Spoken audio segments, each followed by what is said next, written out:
I'm Dave Brown. I work at AWS. I manage the AI and ML team for UX. We have a number of different services that we build, and they're supporting data scientists building, training, tuning models, supporting developers who are integrating AI into their applications. And to date, there's been so much talk about the models, right? There's lots of different models. Every couple weeks, there's a new best model in the world. There's models that do text to text, text to image, text to video, different context links, right? And so there's a lot of focus on these models. So as we think about, sure, the models are important, right? But what I want to talk about is not just so much of the experience of what end customers encounter is not just the model. There's a whole nother layer of tooling and systems that's being built today, and combined together, that's going to drive the end user experience. To use the cliched iceberg metaphor, right? We're defining underneath the hood, below the UI layer, all this combination of new tools. And so my kind of first call to action to everyone is, if you're not familiar with these tools, you got to jump in and learn them.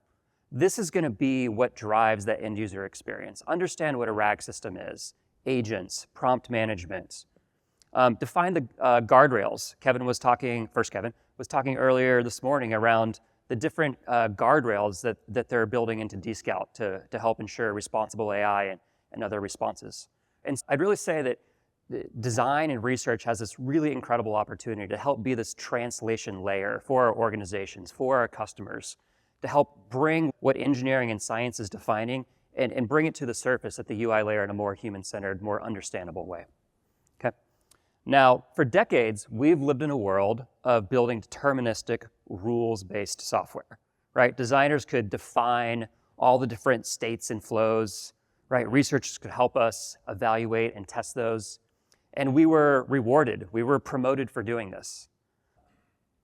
We are now moving into a world where this is not going to be the case, right? The probabilistic nature of AI means that the application's runtime experience can be significantly different from what end customers encounter, right? We're shifting from a world where there's a single kind of golden path with a few edge cases to where I think all these experiences are going to be personalized. Every experience is going to be an edge case, right? And Kevin talked a little bit, how do we measure that? There's a whole bunch of changes. How do we measure it? How do we change the way that we work? How do our even roles change and morph, right? How do we work across the organization? So three kind of provocations or ideas, or even themes that I think I've selected because I think they're very durable, right? Like when you're thinking about the future, sometimes a good question to ask is, what's not going to change in the future, right? What's some themes that I can think about investing time and energy and learning around that are going to remain relevant in the future? So I picked three that I think are going to hold that. Now, AI is definitely coming for your tasks, okay? AI can build prototypes. It can generate UI based off of natural language prompts. It can generate code from a provided design file. It can capture usability issues based off of computer vision technology, scanning through a site. It can analyze instrumented metrics the old way, right? So AI is coming for your tasks.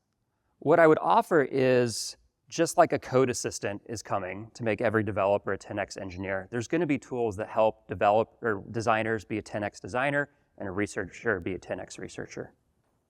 And so in response, our roles are going to change.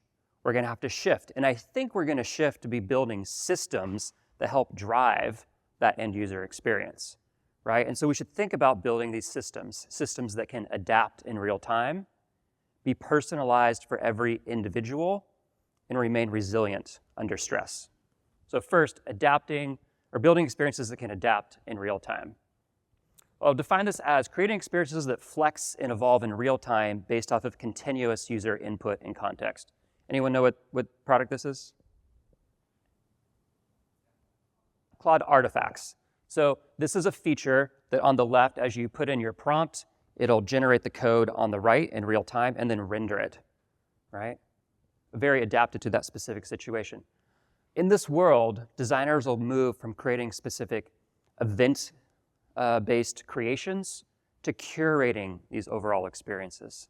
And so I think our roles are going to shift to focusing on what's the strategy, what are the parameters, what are the boundary conditions to help shape these underlying AI systems, right? For researchers, perhaps, we'll shift from collecting feedback to thinking about how do we take that and refine the experience in real time. Okay. Now, to me, as a designer, this feels very similar and consistent with the path that we've been on for a couple decades, where we built design systems to help drive scale and consistency, right? And we all know the challenge of, well, what happens when you need to build a component that's not in the design system, right? Okay, it's going to be a lot more of that, right? And to do that, it's going to require a lot deeper technical knowledge of how those underlying systems work. Now, as we collect this data and as designers are using it, it's also likely that engineers are not going to be able to scale and deploy individual features to individual cohorts of users over time, right? They're going to happen at massive, massive scale. And if it's true that we will be shaping those systems, then we will be accountable to those metrics, okay? And so the business impact of design and research will be not only are we proposing, hey, these are the key metrics, but we are now accountable to improving task success and engagement and conversion rates and time on task, right?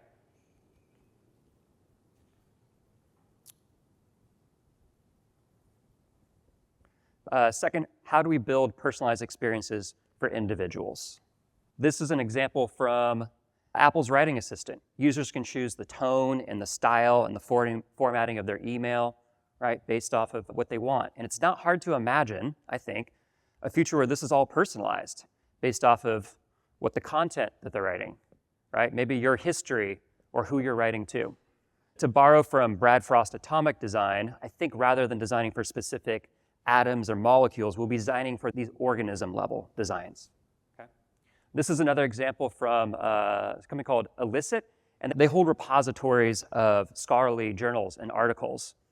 And you're going to see first, it's building an abstract summary from the query that the users put in.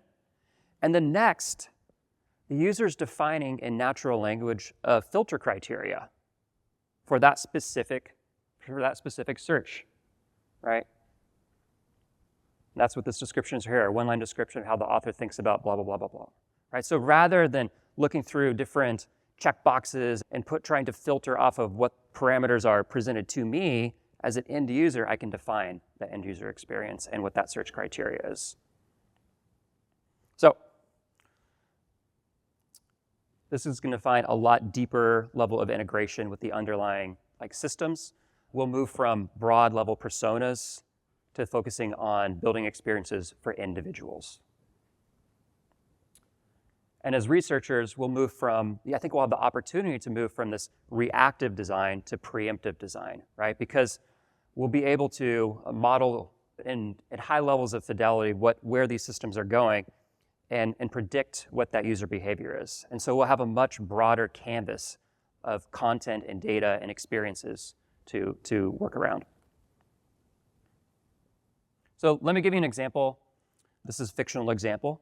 But just to contrast the levels of personalization that we have today from where I think this could go in the future. So imagine a fitness app, and it sends a notification to a user to drive engagement, right? To complete a stretching video. Okay. So today you could do this. You could define specific cohorts of customers.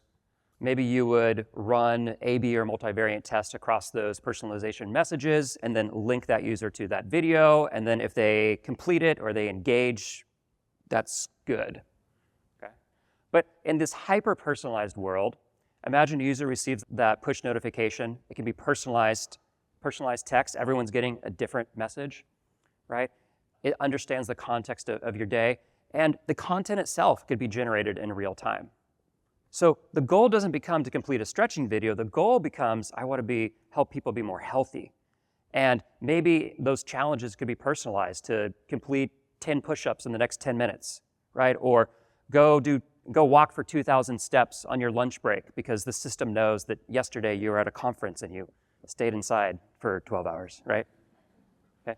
So these things, that's a different world where we're really helping achieve that end goal of helping people be healthy, but maybe in a little bit of a different way. And again, personalization has very tangible ROI, right? We will know if those systems are really driving greater retention or engagement or LTV rates. And so we'll be accountable to those.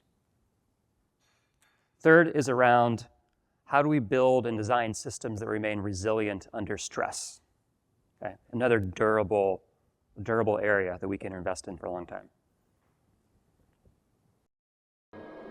Open the pod bay doors, Hal.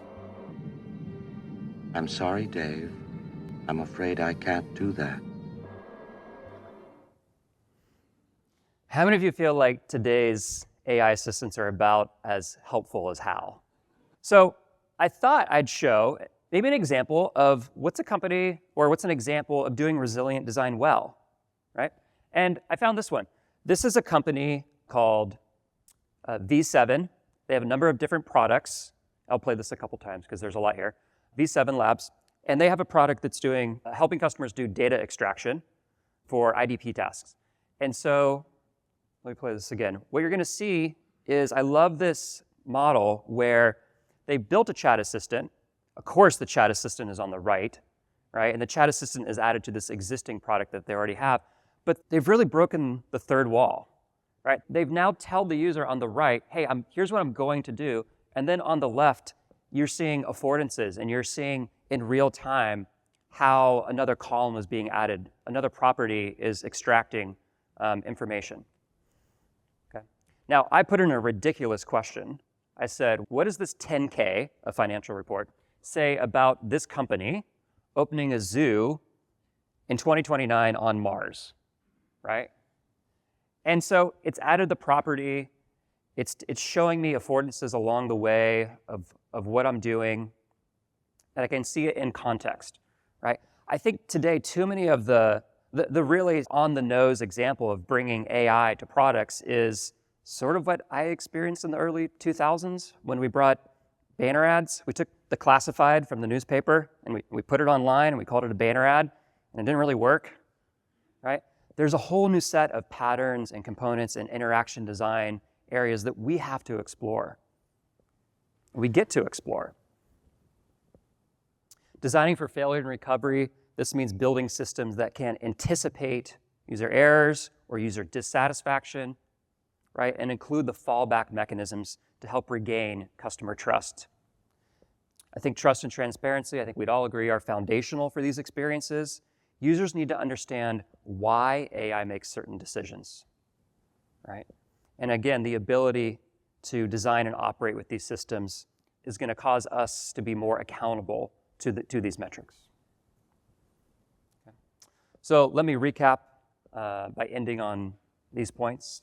First, we're moving from a world where we're designing for a happy path with a few edge cases to every experience is going to be an edge case.